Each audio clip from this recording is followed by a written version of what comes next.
Welcome to The Explainer. Today, we're going to break down a really foundational clinical skill, the complete head and neck exam. We're talking everything from the skull and eyes to the ears, nose, and throat. And we're going to see what this incredibly detailed assessment can really tell us about a person's health. So, you might be thinking, what can looking in someone's eyes or feeling their neck really tell you? Well, it turns out a whole lot.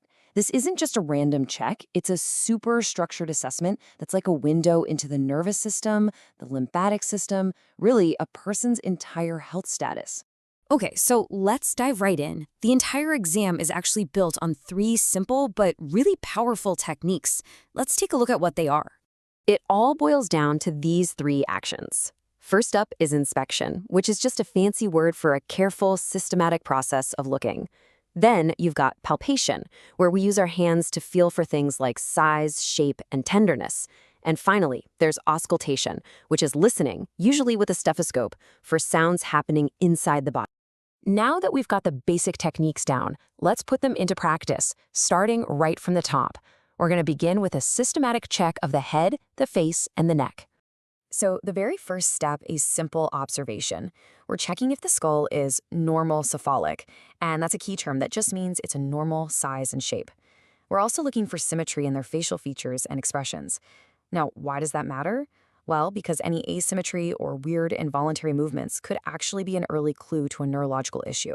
Next, we get into testing some of the crucial cranial nerves that control the face. Can you clench your jaw nice and tight? That checks the trigeminal nerve's motor function. Okay, now can you feel this light touch? That tests its sensory function. Then, for the facial nerve, we're looking for symmetry in a bunch of expressions. Give me a big smile, a deep frown, and now puff out your cheeks. All right, moving on down to the neck. First, we look for symmetric muscles in shoulders that are at the same height. Then we test their range of motion. Can you touch your chin to your chest, ear to your shoulder, head all the way back? And finally, a simple shoulder shrug against a little bit of resistance tells us if that spinal accessory nerve is doing its job. Okay, this next step is absolutely crucial. We're checking the lymph nodes, and you have to do it in a very specific sequence so you don't miss a thing. You're basically following a path, starting at the base of the skull, then around the ear, down the jawline, and along the neck. Now, here's the thing. Normally, you shouldn't even be able to feel these nodes. If you can, or if they're tender, that's a huge clue that the body's fighting off an infection.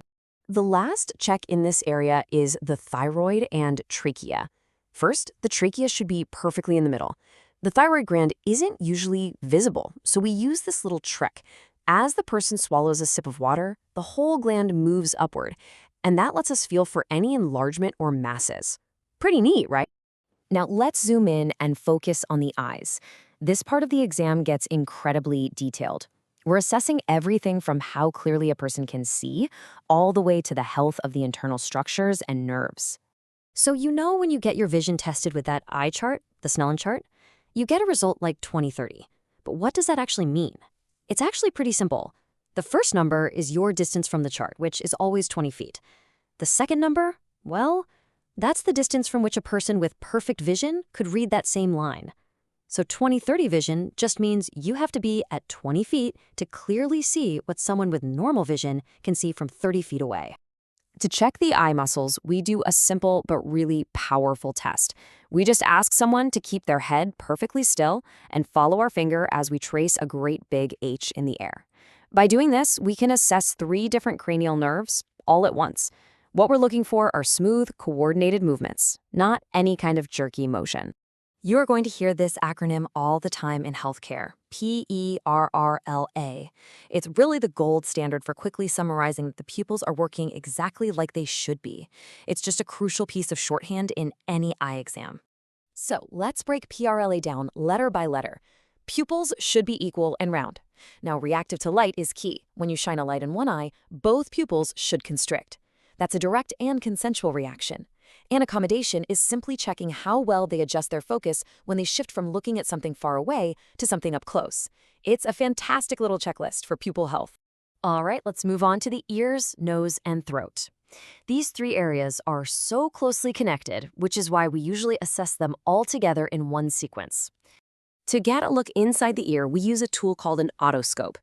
Now, the key technique for an adult is to gently pull the outer ear, that's the auricle, up and back. What this does is it straightens out the ear canal, giving us a nice, clear view of the tympanic membrane, the eardrum. A healthy eardrum has this really distinct look. It should be pearly gray, a little bit shiny, and totally intact.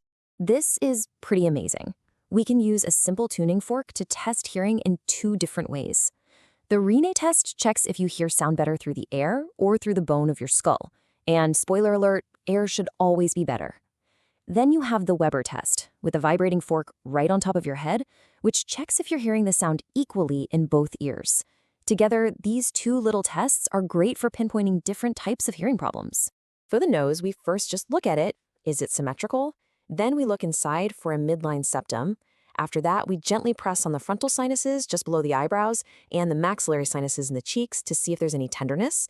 And finally, we can do a quick check of cranial nerve 1, the one for smell, by having the person identify a familiar scent, like coffee or vanilla. Moving on into the mouth, we check out the gums and tongue, but a really key part of the assessment is grading the size of the tonsils on a 4-point scale. A +1 is just barely visible. +2 means they're halfway to the uvula. +3, they're actually touching the uvula. And a +4? Whoa, they're so enlarged they are literally touching each other, a condition sometimes called kissing tonsils, which can actually start to block the airway. Performing the exam is really only half the battle. A truly complete assessment isn't finished until we've documented everything we observed and done it in a clear, concise, and accurate way. This is a perfect example of how our observations get translated into professional documentation. Notice how specific and objective the language is. Instead of saying something like, the head looks normal, we write skull normocephalic. And instead of the neck moves okay, we use a term like supple, which means it has a full, non-restricted range of motion. This is how you create a really clear and precise record. And finally, you have to remember that context is everything. It's so important to know which changes are just a normal part of the aging process. For example, presbyopia, that's difficulty with near vision, and presbyusis, a type of high-frequency hearing loss, those are expected findings in older adults. They aren't necessarily signs of a new disease. So you see, the head and neck exam is so much more than just a checklist. Every single finding is a piece of data. You've gathered all this information, and just like the slide says, what's the story it tells? Because that's the real skill here. It's not just about going through the motions. It's about learning how to read that story and truly understand the narrative of a person's health.